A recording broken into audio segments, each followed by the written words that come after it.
Yo! It's me, Pipsqueak, and today I wanted to discuss version differences between PAL and NTSC, and which version I prefer.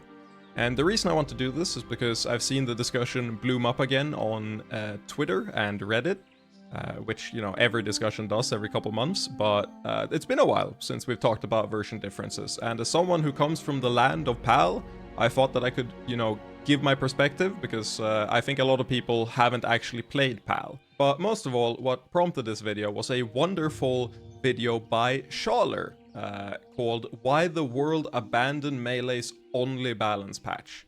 So I watched that and decided I wanted to throw my hat in the ring and, you know, talk about it. So that's what we're gonna do.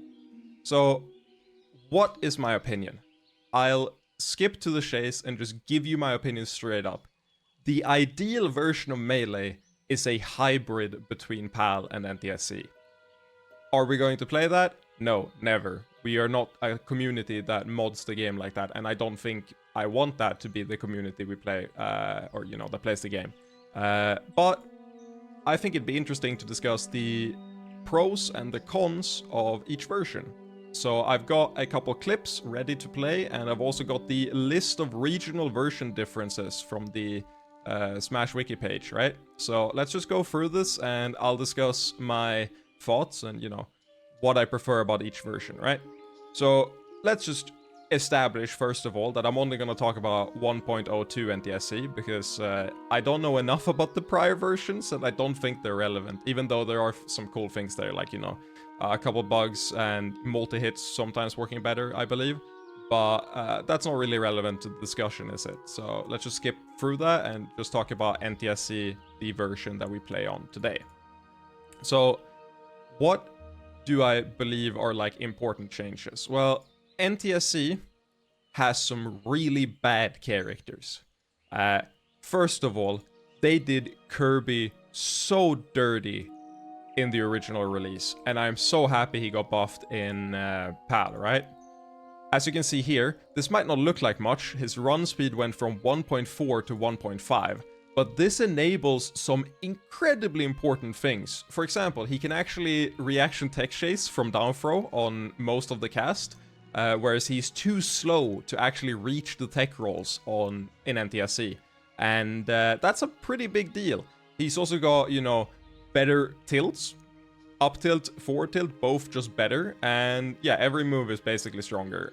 He's also significantly heavier. 4 points is quite a lot, so he's a real character in PAL, which is really funny, because I saw a Hungrybox tweet where he tweeted a tier list, and he never said what the tier list was above, and the way I identified that it was a PAL tier list was a combination of Kirby's position on the tier list, but also Ness's position on the tier list, and I realized that there is no way that Kirby can be as high up as he is and Ness so low as he is if it's NTSC. So that's how I identified that that's PAL, and I'm fairly sure that's the correct interpretation.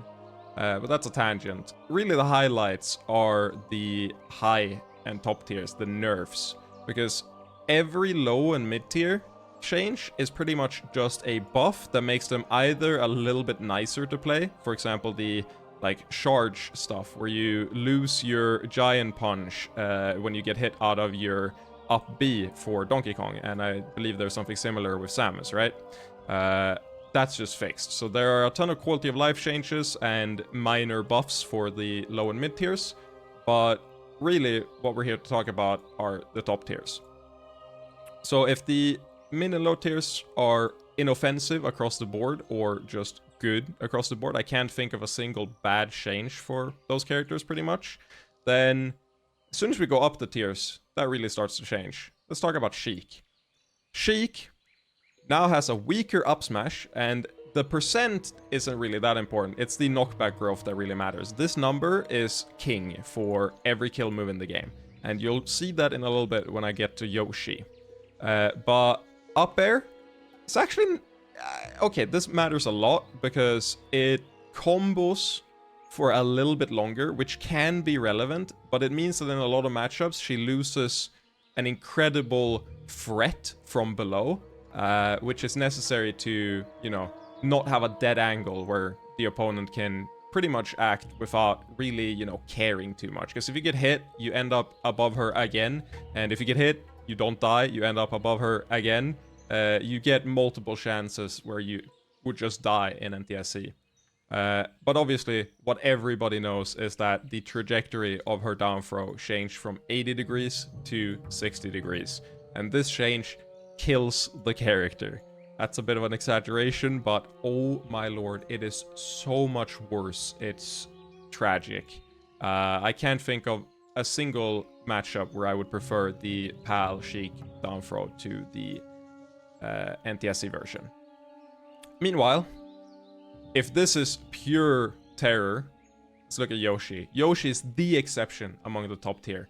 Everyone else got nerfed. Yoshi is vibing. Yoshi got +3 weight, but more importantly, he now gets a stronger double jump armor. His double jump armor is based on his weight, which means that if he is heavier, it lasts for longer.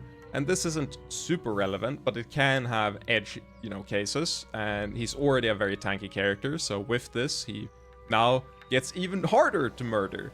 And then his F smash got +1% damage, but more importantly, it got +4 knockback growth. And this number, again, it doesn't sound like much, but +4 is massive. I even went into INE data in order to showcase this. Here is a, you know, mock scenario where a Yoshi is F-smashing near the corner against, say, an up-being fox. You know, they're trying to recover, and you just F-smash it. This works against, you know, every character. It's pretty common that they, like, throw an egg or something, they get up, and then they F-smash. It happens. This is on NTSC. You see, it's pretty far from the edge. No, it's not. It kills. And this is what 4 knockback difference in like the growth does, right? Like it had 94 knockback growth and now it has 98. And what do you need to kill in NTSC? You need plus, what is it? It's plus 12%. Imagine that. You need plus 12% to kill in... oh, even more. It's plus 13% to kill in NTSC. That's a lot of damage. 13% is a big deal. And the same goes for his down air though, no, it's down, his up smash. His up smash also kills significantly earlier. Not by as much, because here the base knockback changed. And the base knockback, while valuable, is not quite as big of a deal. But primarily his F smash and his weight means that he's a stronger character, you know, pretty cleanly. He got no nerfs that are really worth discussing. Technically, his down air got nerfed, but his down air is such a small part of the character, so who really minds, right? And I'm sure that given how the game works with set damage moves, there might be a situation where his downer now combos better because of stuff like spike stun, right? Which you don't really take into consideration right now, but maybe that change would mean that it's actually a hidden buff. Regardless, it's not important. Captain Falcon can now gentleman for free, which is super nice. However, his early knee, or what am I talking about? His weak knee is significantly weaker. And actually, the most annoying change of them all is the fact that his side B no longer goes under projectiles or through projectiles, which is technically not correct. All this means is that his upper body no longer has a hurt box for projectiles, but he technically can still be hit in like the feet. And this is really bad for the Falco matchup. So it's good then that Falco got nerfed. Kinda. Having a different, you know, hit for the down air is honestly not awful. It's still a nerf, in my opinion, but I have seen Falco mains argue that there are situations where it's, you know, beneficial. It kind of gives you three strengths of Sakurai angle moves. You have neutral air, back air, weak hit back air, and now weak hit down air. And they all have different, you know, use cases. I don't know exactly what those use cases are for weak hit down air, but I've seen 1 or 2 combos posted where it wouldn't have worked in NTSC. But obviously, having pillar combos where you can manipulate the strength of the move and, you know, ping pong them up and down is probably a lot more valuable. And then down throw, Fox can take out. I don't think this has been relevant in competitive play, especially frequently ever. It's technically a change and it can matter, but you can get out in most cases anyway. It's port dependent and one of the weirdest interactions in the game. But, you know, I don't think it's that big a deal.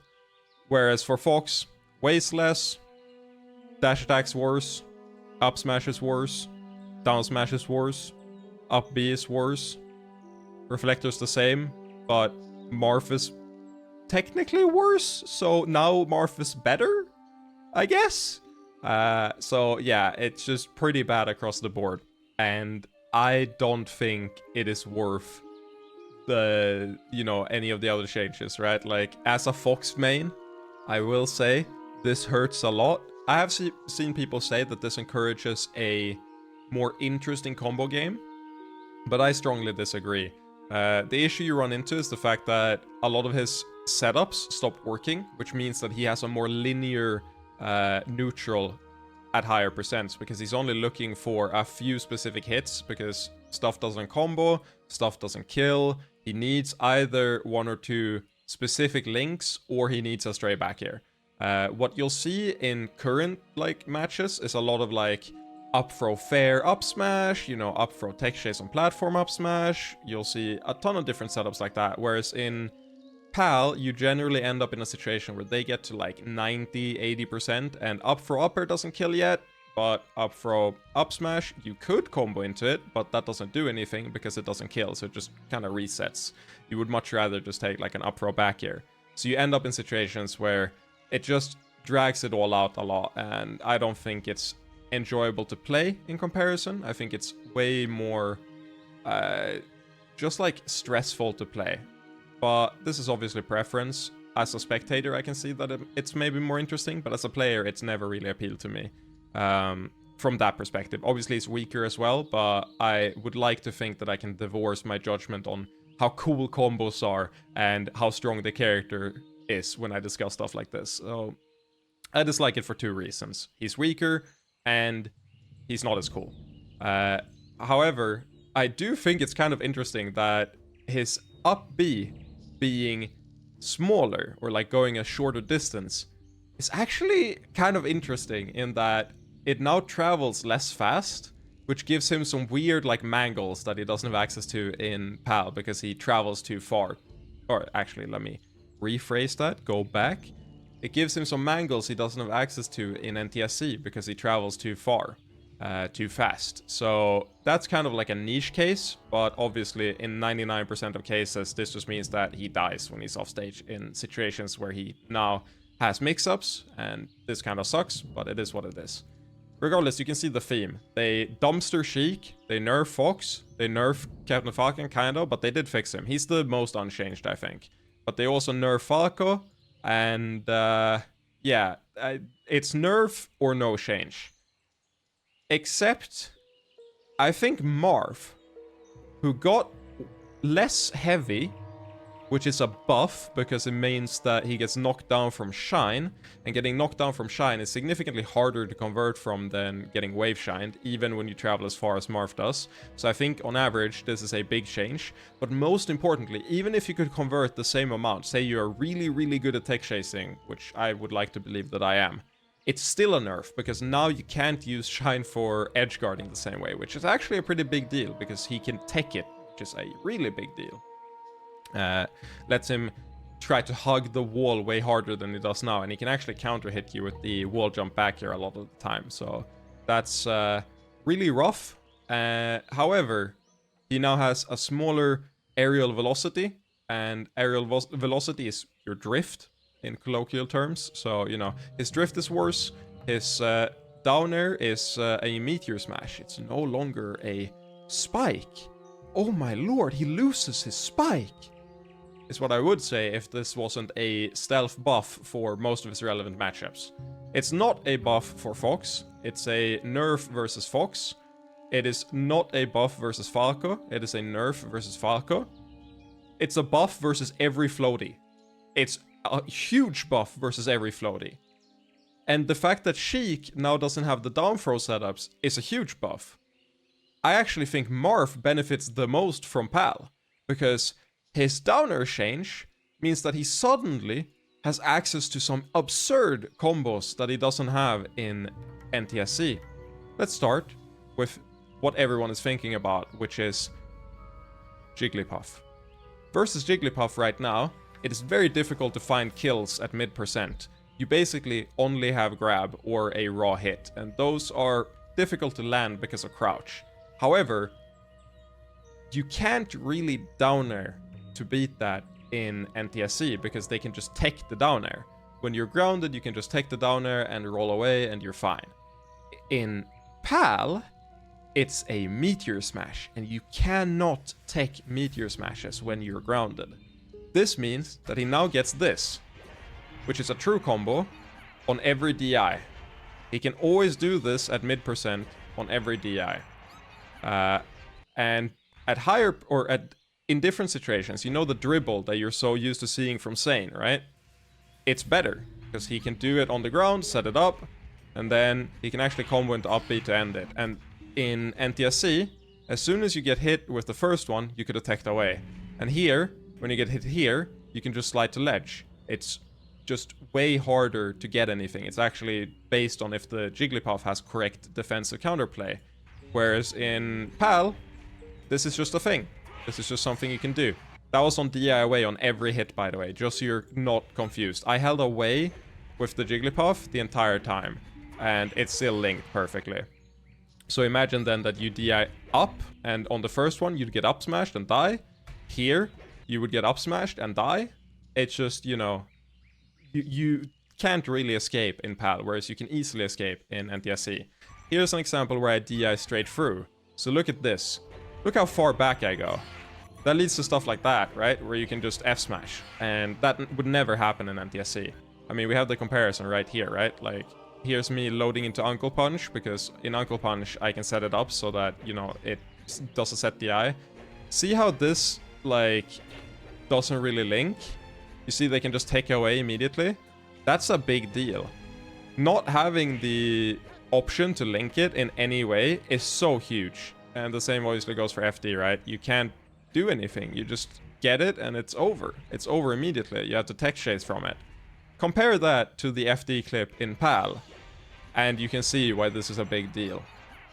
Now, the metagame would be significantly different, I think, in PAL because of this. Fox would be less popular, but though not by too much. Don't get me wrong. Fox is still probably the second or third best character in the game.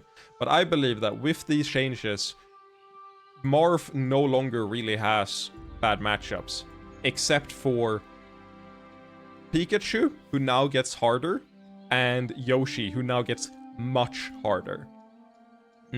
So there are two futures I foresee for PAL. One, we get a Jigglypuff rise, because Fox is no longer quite as strong.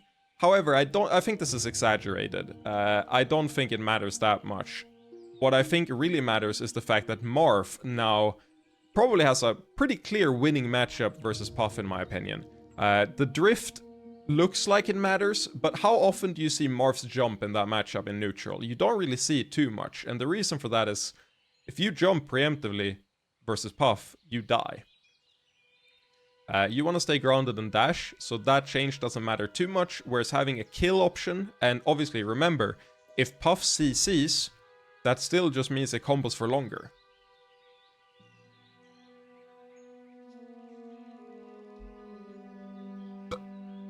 So, Marth, I think, is the strongest character in PAL, despite popular opinion, maybe. Because Sheik is weaker, and I don't think Captain Falcon, I don't think the matchup changed. I honestly think the matchup's about the same. Losing weak knee can actually matter a decent bit. There are some kill setups that don't work anymore. So that might just be like a net neutral. So you have a worse Yoshi matchup, but a better Puff and Sheik matchup, which are far more common, right?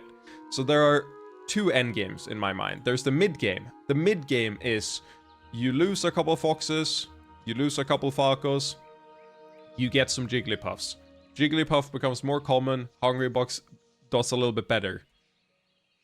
And then the end game is Marth dominates. That's endgame number one. Marth has way fewer like hard matchups, which means he can now get sort of the Hungry Box effects, right? You know, you remember back when Hungry Box would dominate a lot, where people were arguing that the reason he dominates is because he only has to prepare for one character. He only cares about Fox, so he doesn't have to practice the other matchups.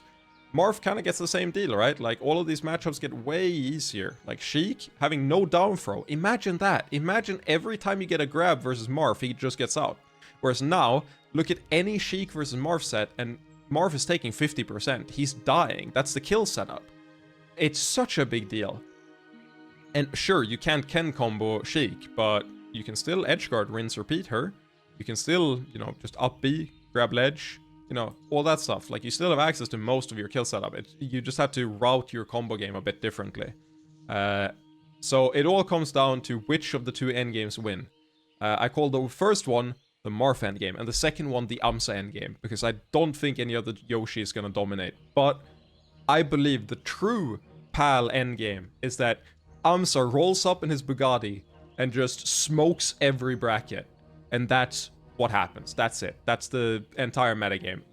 Amsa rolls up in his Red Bull, VGBC, Team Liquid, TSM jersey, 4 caps on, got the full sponsor gear. He's wearing like a backpack with every type of energy drink inside of it, and sponsored by Monster, by 4 Loco, and all that stuff. And he rolls up, has like, he's burning money in his Bugatti and smoking it, and he walks out and just turbo mashes on everyone, and there's nothing they can do.